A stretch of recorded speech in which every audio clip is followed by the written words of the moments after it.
China is going to be a failed state and not exist in a decade. But this is really the one that matters the most. It's the islands off the coast, Japan, Taiwan, the Philippines, Indonesia, Singapore.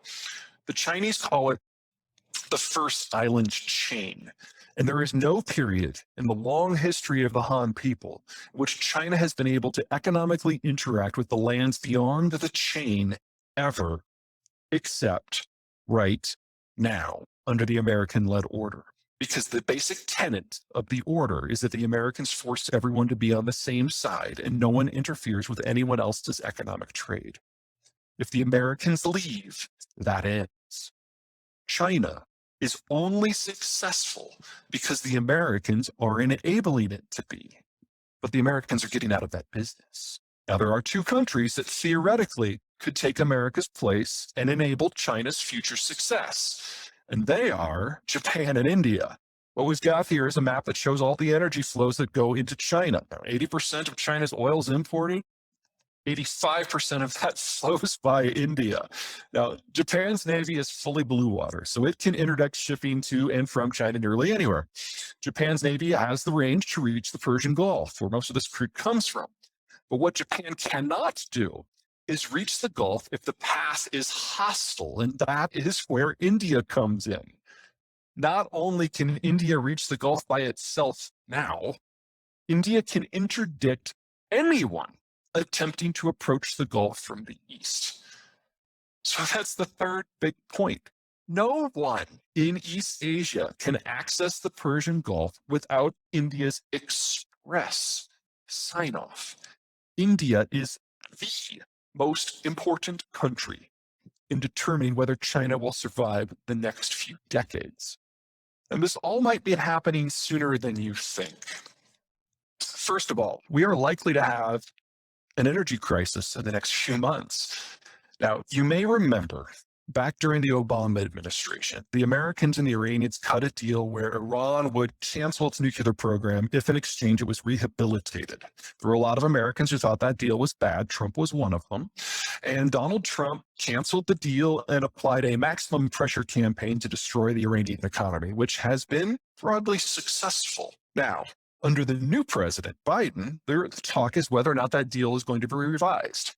It's not, because the circumstances have changed. The Iranians are kind of over a barrel right now, and the Americans, if there is going to be a new deal, they want a much stricter one that restricts Iranian policies. To that end, the Iranians realize they don't have anything to trade, so they've gone out to try to establish new chits. So around New Year's, they started hijacking ships in the Gulf, specifically a South Korean chemicals tanker, thinking that that would get the Americans' attention. It didn't. Trump did nothing. Biden did nothing. We don't care. Because of the shale revolution, we don't care about global energy markets. So expect the Iranians to kind of up the ante and grab bigger and bigger ships in order to get people's attention. That obviously has consequences for energy shipments. Second, the Americans have had a sharp falling out with the Russians over everything from cyber crime to cyber stalking to election interference to general propaganda. But because the Americans don't care about energy anymore, the Americans are preparing a series of sanctions against Russian energy export. So now all of a sudden we have a potential for an energy crisis both in the Persian Gulf and in the former Soviet space. And losing trans-Suez shipments this week has certainly not helped. This can all blow up very quickly, and the Americans are not going to be a guarantor of energy shipments. If anything, they're going to interfere with them. Then we've got American-Chinese relations. On his way out the door, Donald Trump rolled a couple of grenades into the bilateral relationship, called what was going on in Xinjiang a genocide, because, it is. And he said that any American political leader, any American bureaucrat can visit Taiwan in their official capacity as an American representative. That's about that far from formal recognition. On his first day in office, President Biden reaffirmed both policies. In addition, he sent 2 aircraft carriers into the South China Sea to do military exercises within sight of the Chinese military bases there. We have new policies on Hong Kong. We have new policies on Tibet. The Biden administration has doubled down on all of the sanctions and tariffs that the Trump administration administered to China, including those on Huawei and CNOOC. And the Americans' new trade representative, Catherine Tai, that's the woman in the top left, She's Taiwanese. The Chinese perceive this as a full court press against their interests, and they are not wrong. On the Chinese side of the equation, they realize that their demography is sharply terminal. They realize that their export led economic model is in danger. And so they are closing ranks, demonizing outsiders, and hunkering down for economic breakdown. Dragon is not only a myth, it's a dying one. And what does this all mean for the elephant? Opportunity. As for the Chinese-Pakistani axis, if we ever get to the point where the Chinese are capable of projecting power through that corridor into Pakistan, two things go wrong for the Chinese. Number one, they are treated to the same tender mercies that the Americans were when we tried to transit Pakistan. That's no fun. And number two, let's assume for the moment that the Pakistanis and the Chinese can sing kumbaya and all get along and they can pacify the Northwest Territories and all that good stuff.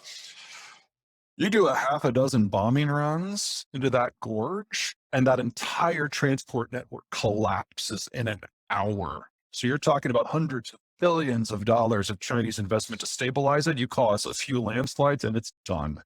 That is not a stable transit system. Chinese success today is honestly just a manifestation of a moment in time. The Americans changed the rules by how the world worked, and that allowed China, which had never really been unified, to suddenly burst forth upon the global stage. Because if for the first time, it didn't have to worry about resources or market access or capital access for its physical security. And if you remove those four concerns, it's really hard to not succeed.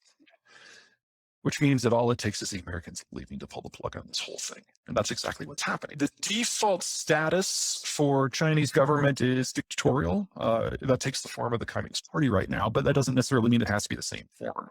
And if the Chinese Communist Party proves unable of maintaining China's economic position, I have no doubt that the Chinese people will consume it. That doesn't mean that what replaces it will be any better for anyone. Chinese history is very long and very, very, very dark. I am not confident of the next chapter of Chinese politics being better than what they have now. The Russians and the Chinese are allies of convenience. Remember that they have fought a war in the last century, and they don't like each other very much. The Chinese perceive the Russians as backwards. The Russians see Chinese efforts to colonize southeastern Siberia as an attack on their country, which kind of is.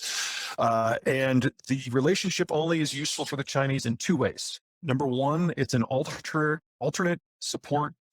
Try that sentence again. It's an alternate supply of oil and natural gas that is not dependent on the Malacca Strait, American protection, Indian cooperation, or the Persian Gulf.